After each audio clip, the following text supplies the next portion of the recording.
All right, well, welcome to part 2 of normal curves. And as we were talking in the first session here, IQ scores follow a normal curve with a mean or mu of 100 and a standard deviation or sigma of 15. So if you were to draw a little sketch of that, it would look something like this over here, where mu is 100, and if we go out 15 in each direction here, this is what our normal curve would look like. So now if I were to ask you what percent of scores are higher than 120, you run into a problem because 120 is not on the graph. We could do it for 115, no problem. We could do it for 130, but 120, we're in trouble here.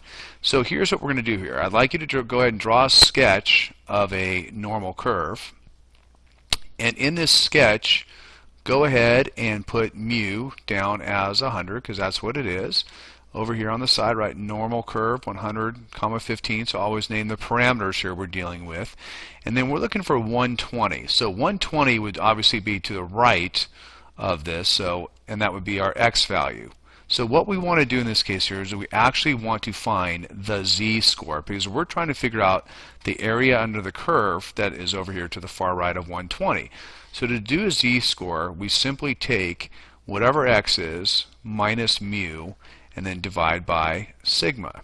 So in this case, x would be 120, and mu would be 100, and sigma would be 15. So we end up with 20 divided by 15, which ends up being 1.333. So at this point, what we need to do is we know our z-score for right here on the left boundary here. We also need to have a z-score for way over here on the right boundary.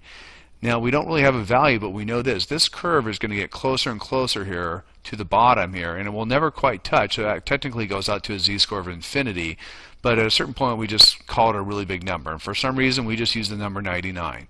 So basically what we're going to be doing here is we're going to be using a boundary of a z-score of 99 on the far right, and a z-score of what we just came up with is 1.333. So how do we do this on the calculator? Well, first of all, here's what's going on mathematically. We're trying to find the area under the curve of when x is greater than 120. And what we're also doing is we're finding the area in terms of z-scores as z is greater than what we came up with of 1.333. So there's a way you can do that on your calculator, and it involves a function called normal CDF, and I'm going to show you how that works right now. So how it works is if you were to press the second button and the vars button, which is DISTR here, second vars, you're going to have this menu here. Number 2 on the list is normal CDF. So we're going to press number 2 for normal CDF, and what you need to now do is type in a lower boundary in terms of z-scores and an upper boundary in terms of z-scores also. So our lower boundary is what's on the left here, so that's going to be 1.333, and our upper boundary is going to be the z-score on the far right. So in that case, it's going to be 99. Always you use a mu of 0 and a sigma of 1. Go down to paste. And this is what it's going to look like. So those of you who don't have this, the different operating system, it's just going to be normal CDF, and then it's going to be 1.333, comma 99, comma 0, comma 1, and go ahead and press enter. And so what happens is this is going to figure out the part of the curve that's from this z-score of 1.33 all the way out to 99. So what part of the curve is it? It is 0.091. So that's our answer. So what percent of scores are higher than 120? Oh, about 9%. Alright, let's do a couple others here. What if we were going on the low end over here? Once again, what percent of scores are lower than 90? Unfortunately, going back here, is 90 on this? No, it's not. So let's draw a curve. I'll go ahead and draw my curve right here. Here's my normal curve. Remember the mean. Let's draw that one, and that's very important to always draw. So that's a mean of 100. I know over here is 90. It's smaller than that, so here's 90. And this time I want to know everything that's lower. What percent of the curve is under it? So I'm going to say normal curve 100, comma 15. So let's go ahead right now and find out the z-score for 90. So z ends up being 90 minus 100 divided by 15, and that ends up being negative 10 divided by 15, or it's negative 0.667.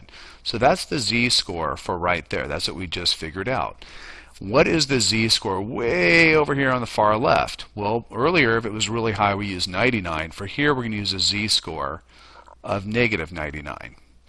So what we're doing here, once again theoretically, is we're finding the area under a curve, and we're finding it for a value of less than 90. So we're going to say x is less than 90, which is equal to the area. If we transfer over to normal curves and z-scores, we are looking for a z-score of less than negative 0.667. So how do we do this on the calculator? We are going to once again go back to normal CDF. So I'm going to hit second vars number 2. My low end this time is negative 99. So I'm going to type in negative 99. My high end this time is not 99. It is my right boundary here is negative 0.667. So negative 0.667. Go ahead down to paste. Leave mu and sigma alone at 0 and 1. Press paste. And the answer is 0.252. So when it says what percent of scores are lower than 90, about 25% of scores are lower than 90. Finally, one more example here. Let's go ahead, draw a normal curve. Here we go. Once again, mu is in the middle, 100 is over here. Oh, 85 is to the left, so I'm going to go ahead and draw 85 right here. 120 is somewhere over here. 120, that's another x. That's 120. And if you want, I'm going to call this x1 and this one x2. And we're trying to find the area in between those scores. So I'm going to go ahead and shade that in. That's my area, and it's a normal curve of 100, 15.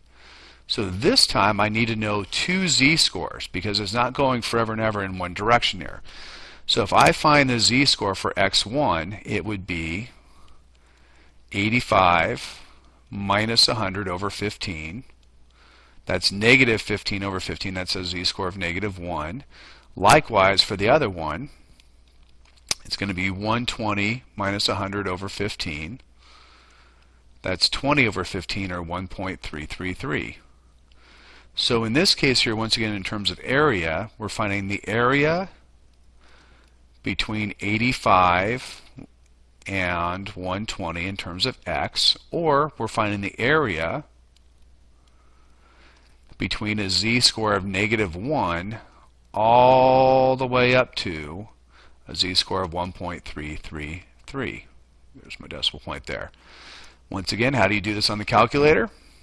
So I'm going to clear it out this time. Hit second vars number 2. That's normal CDF. My left boundary this time is where 85 is. My z-score for that was negative 1. So I'm going to type in negative 1. I'm going to go down, and in this case here, my right boundary would be my z-score for that. That would be 1.333. So 1.333. Leave it at 0 and 1. And click paste, enter. So it's 0.75. So my answer here is 0.75. So what percent of scores are between 85 and 120? About 75%. So that is the end of part 2 of normal curves.